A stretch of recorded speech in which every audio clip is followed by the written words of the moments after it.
Making large cakes like this can be tricky if you don't get things right.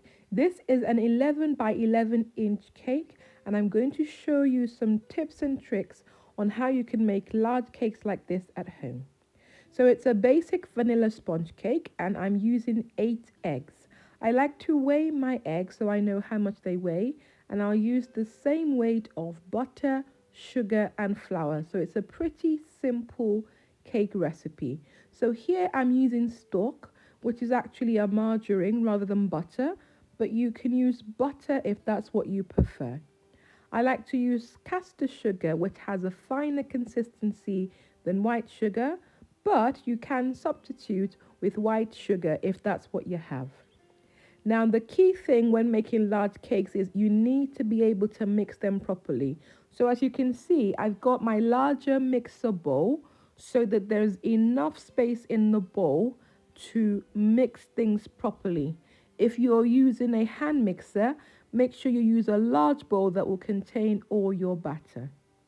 Be very generous with your vanilla. So I add 2 tablespoons of vanilla. I love to taste the vanilla in my cake. Mix on low speed and then start to add the eggs one by one and mix until it's well combined. When the eggs are in, your mixture will look as if it's cuddled, just like you're seeing here. Don't be alarmed. This is how it would look like. It will all come together once you add the flour. So for this recipe, I'm keeping it simple. I'm using self-raising flour, which already has raisin agents, and it's the same weight as the weight of the eggs. So add it in batches into your batter and mix on low speed until just combined. Again, you'll start to see the importance of having a big enough bowl.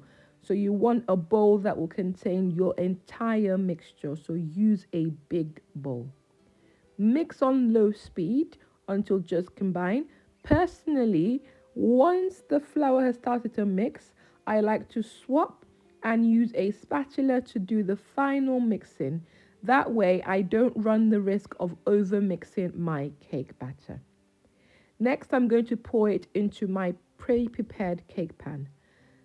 Another great tip for making large cakes, you need a cake pan that's large enough and deep enough so that there's enough space for your cake to cook and your cake to rise. Tip number 3, it's gonna take a long time to bake. Don't be tempted to rank up the temperature. Bake low and bake slow. So bake at low temperature, it will take longer, but that way you'll have a cake that's not domed, that's nice and flat and well baked, especially in the middle. So you can see that's my beautiful, perfect cake, well baked. Here you see, no dome inside. I line my cake pans with parchment paper. Watch the video in the description to see how I do it. And here is the finished cake. Voila! Perfect cake.